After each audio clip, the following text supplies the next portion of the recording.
एक गुरु का शिष्य बहुत गहन ध्यान कर रहा था, लेकिन उसका ध्यान केंद्रित नहीं हो रहा था। उनका मन सदैव विचारों से भरा रहता था। उसने अपने दिमाग को खाली करने की बहुत कोशिश की, लेकिन उसकी सारी कोशिशें नाकाम रहीं। अंत में जब वह सब कुछ कर चुका, तब वह अपने गुरु के पास गया और बोला, गुरुदेव, मेरा मन हमेशा विचारों से भरा रहता है। मैं एक जगह ध्यान केंद्रित नहीं कर पाता। जब देखता हूं तो दूसरी चीज पर चला जाता हूं, फिर तीसरी और चौथी चीज करता हूं। मेरे दिमाग में हजारों विचार चलते रहते हैं और मुझे पता भी नहीं चलता कि ऐसा कब होता है। बहुत समय बाद मुझे एहसास होता है कि मैं क्या करने बैठा था और क्या सोच रहा था। हे गुरुदेव, मैं अपने दिमाग को विचारों से खाली करना चाहता हूं। मैं चाहता हूं कि मेरे मन में एक भी विचार न रहे। जब चाहूं तभी विचार उठना चाहिए। गुरु ने कहा कि किसी भी समस्या का समाधान तभी होता है जब हम समस्या की जड़ तक पहुंचते हैं, समस्या को ठीक से समझते हैं और जानते हैं। क्या आपने उस मन को भी जाना है जिसे आप खाली करना चाहते हैं? शिष्य ने कहा, गुरुदेव, मैंने मन को जानने की बहुत कोशिश की है, लेकिन जितना इसके बारे में जानता हूं, यह उतना ही रहस्यमय होता जाता है। गुरु ने कहा, जाओ और छोटे छोटे पत्थरों से भरा एक घड़ा ले आओ। तब शिष्य छोटे छोटे पत्थरों से भरा एक घड़ा ले आया और गुरु के पास रख दिया। गुरु ने कहा, इस घड़े को अपना मन समझो और इस घड़े में पत्थर भरे हुए हैं। अब इस घड़े में और पत्थर डालो। शिष्य घड़े में पत्थर डालने लगा। घड़ा पहले से ही भरा हुआ था। 12वां पत्थर रखते ही बाकी सभी पत्थर नीचे गिरने लगे। तब गुरु ने कहा, रुको और ध्यान से देखो। अब घड़े में कोई पत्थर तो नहीं आ रहे हैं, बल्कि वह नीचे गिर रही है, क्योंकि यह भर गया है। इसमें जो भी आ सकता था वह आ गया। अब और पत्थर नहीं आएंगे। यदि आप दूसरा पत्थर लगाना चाहते हैं तो पहले पत्थरों को बाहर निकालना होगा। शिष्य ने तुरंत कहा, गुरुदेव, मैं समझ गया कि आप क्या कहना चाहते हैं, कि हमें अपने दिमाग को विचारों से खाली कर लेना चाहिए। गुरु मुस्कुराए और गुरु ने कहा, पहले पूरी बात समझो और फिर दिमाग को खाली करो। गुरु ने कहा कि हमारा मन इस घड़े के बिल्कुल विपरीत है। तुम घड़े को पत्थरों से तो भर सकते हो, लेकिन मन को विचारों से नहीं भर पाओगे। मन हमेशा खाली रहता है। शिष्य ने कहा, गुरुदेव, मुझे कुछ समझ नहीं आ रहा है। अगर दिमाग हमेशा खाली रहता है तो हम उसे खाली करने की कोशिश क्यों करते रहते हैं? इसकी क्या जरूरत है? गुरु ने कहा, इस घड़े से एक एक करके सारे पत्थर निकालो। शिष्य ने वैसा ही किया और घड़े से एक एक पत्थर निकालता रहा और अंत में घड़ा खाली हो गया। गुरु ने कहा, देखो, तुमने एक एक पत्थर निकाला, यह घड़ा खाली हो गया है। अब आप इस घड़े में कोई भी पत्थर डाल सकते हैं, दूसरा पत्थर डाल सकते हैं, या फिर वही पत्थर दोबारा डाल सकते हैं। आप इसे आधा भर सकते हैं या फिर पूरा भर सकते हैं। शिष्य ने कहा, गुरुदेव, मैं भी ऐसा ही हूं। मैं बता रहा हूं कि मन को खाली करना है। ये तो पत्थर हैं, इन्हें आसानी से निकाला जा सकता है और घड़ा खाली किया जा सकता है, लेकिन मैं अपने मन को कैसे खाली करूं?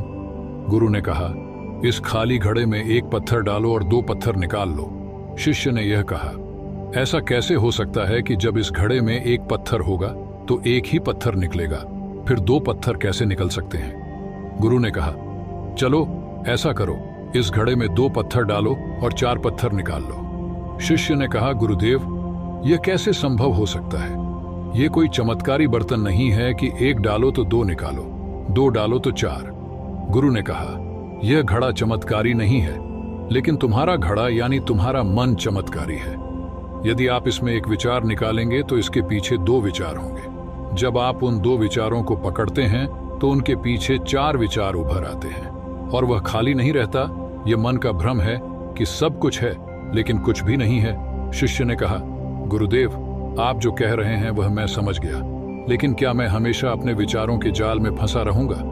क्या मन के भ्रम से बाहर निकलने का कोई रास्ता है? बिल्कुल नहीं। और जब आप उन 4 विचारों को पकड़ते हैं तो उनके पीछे 16 विचार उभरते हैं, और ऐसा करने से विचारों की एक लंबी श्रृंखला बन जाती है और आप कहीं नहीं रुकते, एक के बाद दूसरे विचार को पकड़ते चले जाते हैं। यह मिट्टी का घड़ा पत्थरों के घड़े के समान है, भरा रहेगा, लेकिन आपका मन कभी नहीं भरता, वह हमेशा खाली ही रहता है। हमारा दिमाग भी एक विचार के बाद हमारे लिए हजारों विकल्प खोल देता है, और हम एक मुख्य विचार को छोड़कर उन हजारों विकल्पों में फंस जाते हैं। शिष्य ने कहा, मैं आपकी बात अच्छी तरह समझ गया हूं, लेकिन अब मुझे क्या करना चाहिए? मेरा मार्गदर्शन करें। गुरु ने कहा, मन के जाल में मत उलझो, मन को खाली करने की कोशिश मत करो, अपना ध्यान इकट्ठा करो, एकाग्रता लाओ, जो भी कर रहे हो उसे अंतिम मानकर करो। ऐसे करो कि बाद में इसमें आपको कुछ भी करने की जरूरत नहीं है। और जब आप किसी दूसरे विचार पर काम करते हैं तो बस उसी पर काम करें, कोई दूसरा विचार नहीं। मन के भ्रम से बाहर निकलना इतना आसान नहीं है, लेकिन अभ्यास सब कुछ कर सकता है। शिष्य ने कहा, गुरुदेव, मैं भी ऐसा ही करूंगा। यह समझाने के लिए आपका बहुत बहुत धन्यवाद। हम सभी अपने दिमाग को खाली करने की कोशिश करते हैं। मन में उठते बैठते विचारों से परेशान रहते हैं। हम चाहते हैं कि ये विचार कहीं चले जाएं और हम शांत हो जाते हैं, लेकिन जितना हम इन विचारों से दूर भागते हैं, हम विचारों का उपयोग करते हैं कि वे हमें शांत करते हैं, और वे आपके उन्हीं विचारों से जुड़े होते हैं जिन्हें आप छोड़ना चाहते हैं। इसीलिए ये विचार इतनी शक्तिशाली हैं। जब आप सोचना ही नहीं चाहते तो आप शांत रह सकते हैं। यह तभी संभव है जब आप शांत रहने की कोशिश करना बंद कर दें और अपनी समस्या को हल करने पर ध्यान दें। ध्यान केंद्रित करें और समझें कि चिंता करने से नहीं बल्कि सोचने से समाधान मिलता है। गुरु ने कहा, इस मिट्टी के बर्तन को पत्थरों से आधा भर दो। शिष्य ने वैसा ही किया। फिर गुरु ने कहा, अब इन पत्थरों में से एक पत्थर चुन लो और उस पत्थर की एक छोटी सी मूर्ति बनाकर मुझे दे दो। मैं जानता हूं कि तुम एक अच्छे कलाकार हो। जब शिष्य ने 11वां पत्थर निकाला और उस पत्थर को तराशना शुरू किया तो उसे एहसास हुआ कि यह पत्थर अच्छा नहीं है। तो उसने घड़े से दूसरा पत्थर निकाला, उसे वह पत्थर भी पसंद नहीं आया। फिर उसने तीसरा पत्थर निकाला, उसका रंग उसे पसंद नहीं आया। फिर उसने चौथा पत्थर निकाला, लेकिन उसे इस पत्थर में एक दोष निकला।